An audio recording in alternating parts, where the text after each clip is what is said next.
Դանիելի հետ այսօր քննարկելու ենք ռուսական գազի թեման։ Շատ տարածված կարծիք կա, որ Ռուսաստան եթե հայկական գազը անջատի, մենք կմրսենք։ Ինչ կա։ Թե մրսելը դժվար, որովհետև մենք մի ռեգիոնում ենք ապրում, որտեղ ուրիշ գազեր էլ կան, էլի, այտենց բանի Բելգիա եւ Լյուքսեմբուրգի արանքում չենք որ գազ չլինի։ Բայց Ռուսաստանը ձեռել չի տալի մեզ անջատել գազը, կնեք ինքը այդ գազի վրա փող է աշխատում։ Խիպտի անջատի։ Օրինակ Եվրոպայում Ռուսաստանը գազը վաճառում է $500, մեզ վաճառում է $170։ Բա որ այդ գինը բարձրանա, մեզ էլ դառնա $500, մենք ինչ ենք անելու։ Մեզ դուք ձեր տանը $170 գազ առնում եք։ Չէ։ Չէ, դուք շատ ավելի թանկ եք առնում, իսկ ումից եք առնում։ Գազպրոմ Արմենիայից։ Որը դուստր կազմակերպություն։ Ռուսաստանի պետական կորպորացիայի դուստր կազմակերպությունն է։ Ռուսաստանը $170 ինքն իր դուստր ձեռնարկությանն է գազ ծախում։ Այդ դուստր կազմակերպությունը մեզ շատ ավելի թանկ է այդ գազը ծախում։ Այսինքն եթե Ռուսաստանը այդ գազի գինեապես թանկացնի, առաջի հարցն ալնելու, պատտվելու ենք նայելու ենք Գազպրոմ Արմենիան հեծանենք, ոնց որ հեծ ազգայնացվի, Գազպրոմ Արմենիան ազգայնացվի ու արդեն դրա մարժաների հաշվին քաղաքացիները գազի դիմաց շատ բարձր չվճարեն, կարող է թանկանա, բայց շատ չթանկանա, էլի քիչ թանկանա։ Եվ հաջորդը կներեք, մենք նորից Եվրոպա չենք, մեր ռեգիոնում տենց գներ չկան գազի։ Եվրոպան է, որտեղ համարյա գազ չկա, շատ քիչ եվրոպական երկրներ ինչ որ գազ ունեն, էլի։ Եվ այնտեղ գազը թանկ է։ Այս ռեգիոնում մեր հարևաններից երկուսը, ամիջական հարևաններից երկուսը շատ մեծ գազի պաշարներ ունեն։ Գազի մեծ մատակարարներ են, մեծ արտահանողներ են։ Ադրբեջանն ու Իրանը։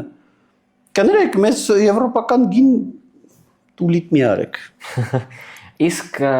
արդյոք, եթե օրինակ ամբողջությամբ ռուսական գազը կտրվի Հայաստանից, մենք կհասցնենք մեր ենթակառուցվածքները, ասենք 1 կամ 2 տարում հարմարեցնել, որպեսզի ուրիշ տեղերից ստանանք գազ։ Ենթակառուցվածքի հարցը չկա մեծ հաշվով, Իրանից կա գազատար, որը իր տարողության ոչ ամբողջ ծավալով է օգտագործվում, բայց մյուս կողմից Քոչարյանի իշխանության տարիներին, երբ որ կառուցվում էր, դրա տարողությունը պակասեցվեց, տրամաչափը պակասեցվեց, եւ ինքը այո, չի կարող մեր ամբողջ հանրապետության պահանջը սպասարկել։ Բայց դրանով կարա ավելի շատ գազ գա, քան հիմա գալիս է։ Նորմալ թե իրանական գազ, թե Իրանով թուրքմենական գազ։ Եվ երկրորդ, այսինքն արդեն գազի ծավալի էական մասը կարա դրանով ծածկվի եւ էական մասը չթանկանա։ Ինչ վերաբերում է ադրբեջանական գազին, մենք ադրբեջանական գազ հանգիստ կարանք առնենք թեկուզ վաղը, որտեղ ռուսական գազը հիմա գալիս է Վրաստանով։ Վրաստանում անցնում է ադրբեջանական գազի շատ մեծ գազատար։ Ընդ որում այդ գազատարները սա Վրաստանի գազի ցանցով են անցնում։ Այսինքն իրականում Հայաստան մտնող, ֆիզիկապես մտնող գազի մեջ ադրբեջանական գազը կա, որտեղ այդ սա ռուսական գազն, ադրբեջանական գազն լցվում է Վրաստանի ցանցի մեջ, Վրաստանի ցանցից գալիս է մեզ։ Այս առումով եղած ենթակառուցվածքը հերիք է, քաղաքական, տնտեսական, սա կողմերը մի կողմ դրած, բայց եղած ենթակառուցվածքը հերիք է, որպեսզի հենց վաղը Ադրբեջանից կարողանան գազ գնել, այստեղ այդ ենթակառուցվածքի առումով շատ Վրաստանից կախման հարցն է։ Այսինքն եթե Հայաստան-Ադրբեջան ուղիղ գազատար լինի, մենք Վրաստանից կախումն էլ կնվազեցնենք, բայց Ռուսաստանից կախում այս առումով չկա։ Իսկ ֆինանսապես Հայաստանը կտուժի, թե կշահի, եթե ռուսական գազ չստանա։ Դեք Ռուսաստանը մեզ ծախում է գազ, ծախում է շահավետ գնով, եւ սա փոխշահավետ գործարք է։ Մենք ստանում ենք հարմար գնով գազ, իրանք ստանում են դրա դիմաց փող։ Եթե իրանք դադարեցնեն դա անել, օրինակ գինեապես թանկացնեն, ապա դա փոխադարձ անշահավետ կլինի։ Այսինքն իրանք կդադարեն փող ստանալ, փող աշխատել, մենք կդադարենք իժան գազ գնել։ Իրանց էլ ձեռ չի տալիս, մեզ էլ ձեռ չի տալիս։ Այո, կարող է ավելի թանկ լինի գազը, բայց նենց չի, որ անգամներով թանկանալու է։ Այսինքն նենց չի, որ ընտանիքը, որը ենթադրենք ձմեռը 70,000 դրամեր գազի համար վճարում, կարող է պարզվի, որ 70 տեղը պետք է 140,000 վճարի։ Հա, այդ աստիճան չի կարող լինել։ Բայց կար այդ բարձի, որ 70 տեղը պայմանական, չգիտեմ, 90 կամ ընդհուպ միջև 100 կա տենց սցենար հնարավոր է։ Մի հատ էլ պատմական ակնարկ, թե ինչ եղավ, որ Հայաստանը այդքան լուրջ կախվածության մեջ մտավ ռուսական գազից, ու մի փոքր էլ պատմեք իրանական գազատարի տրամագծի մասին, որը փոխվել էր Քոչարյանի օրոք։ Ըստ էության հետևյալն է, Հայաստանը քանդեր Ադրբեջանի հետ պատերազմի կամ դե ֆակտո պատերազմի մեջ էր, Ադրբեջանից գազ առնել իհարկե հնարավոր չէր, տարբերություն հիմիկվա։ Եվ երկու ուղղություն կար՝ Ռուսաստան եւ Իրան։